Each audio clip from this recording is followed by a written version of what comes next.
அதாவது இந்த புகையிலையினுடைய மகத்துவம் என்ன அப்படின்னு ஆய்வு செய்யும்போது அதிசயமான ஒரு ரிப்போர்ட் வந்தது. என்ன அப்படின்னா, பல்வேறு தொழிற்சாலைகளிலிருந்து வெளியேறக்கூடிய நச்சுத்தன்மையான புகை மேகக்கூட்டங்களில் கலந்து ஓசோன் லேயரை ஓட்டப்போடக்கூடிய தன்மை உடையது.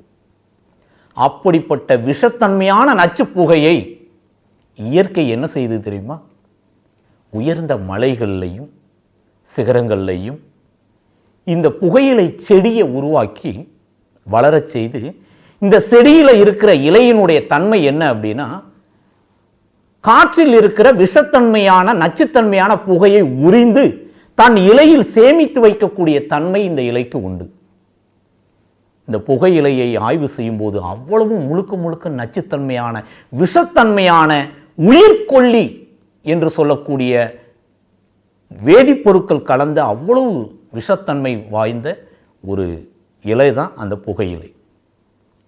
உண்மையிலேயே அந்த புகையிலை செடி என்பது நச்சுத்தன்மையான விஷத்தன்மையான புகையை உறிந்து உள்வாங்கி சேமித்து வைக்கக்கூடிய, ஓசோன் லேயர் ஓட்ட விழுந்துடாம பாதுகாக்கக்கூடிய அற்புதமான ஒரு செடி.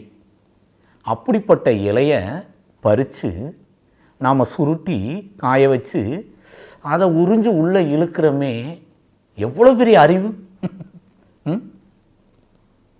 எங்கேயோ போகக்கூடிய பல மைல் தூரம் சென்று ஓசோன் லேயரையே ஓட்டப்படக்கூடிய தன்மை வாய்ந்த ஒரு நச்சு புகையை மாசு கட்டுப்பாட்டு வாரியம் கூட செய்ய முடியாத ஒரு செயலை இயற்கையாக இந்த புகையிலை செடி நமக்காக, உயிரினங்களை பாதுகாப்பதற்காக, ஓசோன் லேயர் ஓட்ட விழுந்தால் என்ன ஆகும்?